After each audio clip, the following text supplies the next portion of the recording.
Halo Sobat Ngopi, ngobrol pintar.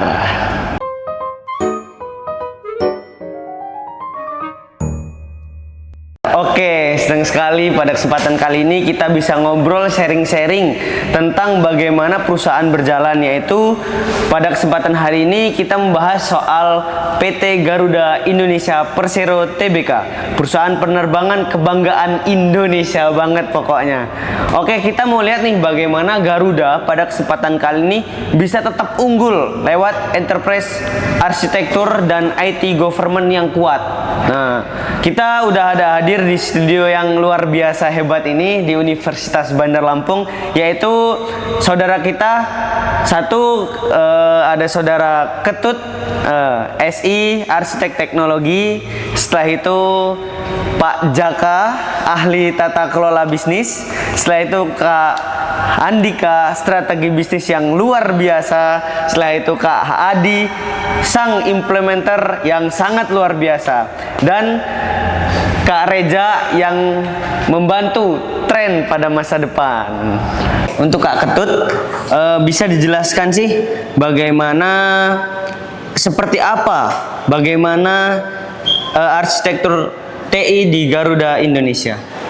Ya, kalau ngomongin Garuda ya, jadi sistem TI-nya itu cukup kompleks. Jadi sistemnya itu tertata rapi, kemudian mereka pakai framework itu yang namanya TOGAF ya, kalau nggak salah. Bener sih TOGAF, bukan nggak salah. Jadi ngatur operasional mulai dari flight operation, terus queue management, lalu ada sampai ke layanan pelanggan dan ticketing. Terus strukturnya dibagi jadi 3 lapisan seperti front end, terus ada middle layer, terus ada back end, serta ERP-nya database yang dikelola terpusat dengan cadangan cloud hybrid. Lalu yang keren itu tiap modul itu nggak bisa langsung jalan, harus lewat IT steering committee biar semua sistem itu sesuai kebijakan dan standar keamanan termasuk ISO 27001. Nah, TOGAF ini di Garuda juga diselaraskan dengan COVID biar ada keseimbangan antara desain, sistem, dan prinsip tata kelola. Oke, jadi memang sih bukan cuma soal teknologi canggih, tapi juga tentang bagaimana sistem itu diatur dengan baik. Nah, oke Kak Jaka, kalau bicara soal government nih, seperti apa tuh penerapan IT government di Garuda? Nah, soal itu ya Jal, Garuda itu memakai namanya COVID 2019 sebagai kerangka utamanya. Mereka itu punya IT Governance Board yang melibatkan CIO, Risk Management, dan juga audit internal. Yang fokusnya ada 3. Yang pertama itu alignment, yang TI harus mendukung strategi bisnis penerbangan. Lalu value and delivery, setiap investasi TI harus kasih nilai tambah. Lalu yang terakhir ada risk and compliance, semua elemen wajib diaudit dan disertifikasi tiap tahun. Contohnya, untuk waktu implementasi Electronic Flight Bag atau EFB buat pilot, proyek itu harus melewati 5 tahap seperti review kepatuhan dari regulator penerbangan sampai tim IT risk Garuda. Dan hasilnya jelas kelihatan, EFB bikin kerja pilot lebih efisien dan ramah lingkungan karena semua data digital, nggak perlu dokumen kertas lagi. Oke Kak Dika, kalau soal penyelenggaraan bisnis dan IT nih, bagaimana Garuda itu ngelakuinya Kak Dika? Garuda udah menganggap TI itu bagian penting dari strategi bisnis.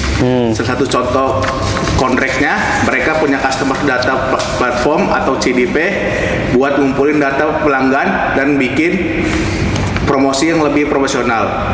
Dengan begitu, pengalaman pelanggan bisa lebih relevan dan bikin loyalitas meningkat.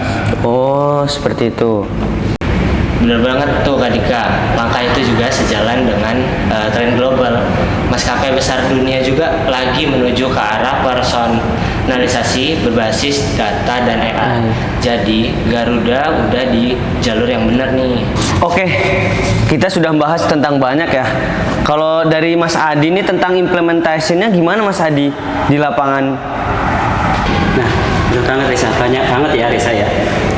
Pertama, sistem atau legacy system Garuda itu sudah memakai sistem sejak lama.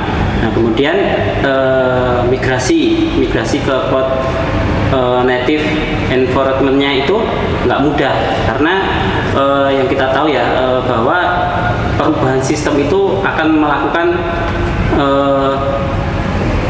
ini yang sangat lama ya, karena pegawai-pegawai itu semua tidak mudah untuk melakukan sistem tersebut. Nah, contohnya itu pada waktu implementasi di Garuda Integrated Maintenance System itu atau GIMS itu tentang terbesarnya justru bukan dari teknologinya, tetapi biasanya masalah tim di lapangan dengan sistem digitalnya itu. Dan semua perubahan itu wajib lewat IT Change Control Board supaya nggak ada resiko keamanan atau downtime besar. Nah, betul banget tuh. Tapi begitu berhasil, hasilnya luar biasa. Perawatan pesawat lebih cepat, kemudian kesalahan manual berkurang, dan data tersebut itu jadi lebih akurat. Oke, sekarang kita membahas tentang masa depan tuh di Garuda Indonesia bagaimana. Oke, Mas Reja, ini gimana tren yang bakal berpengaruh besar banget buat Garuda Indonesia di masa depan? Kalau menurut saya sih ada 3 tren utama. Yang pertama itu integrasi cloud dan AI buat otomatisasi perencanaan penerbangan dan efisiensi operasional. Yang kedua itu ada keamanan cyber atau cyber security karena data pelanggan makin sensitif nih Mas. Terus yang ketiga itu ada green IT dan sustainability. Itu penggunaan teknologi untuk menekan emisi dan bahan bakar. Garuda bahkan udah mulai uji coba nih tentang predictive maintenance berbasis machine learning buat mantau kondisi mesin pesawat secara real time. Oh, Nah, bener banget. Tadi kan udah pakai uji coba predictive maintenance berbasis machine learning. Nah, jadi di Garuda sendiri itu udah mulai beralih ke sistem modular arsitektur. Jadi biar lebih fleksibel, lebih apa ya? Kalau mau integrasi ke AI, IoT atau sistem baru lainnya lebih enak gitu. Gitu. Oke semuanya, keren banget. Terima kasih informasi dan pembelajaran pada kesempatan hari ini. Garuda Indonesia tuh bener-bener keren banget buat maskapai yang digital seperti saat ini, apalagi tentang efisiensi dan berkelanjutan tentang berjalannya sistem-sistem yang berjalan di Garuda Indonesia. Wah, keren banget. Makasih banget nih teman-teman, kakak-kakak semuanya. Kita sudah membahas padat banget ya tentang bagaimana Garuda Indonesia itu berkolaborasi, tersistematis dan berkelanjutan.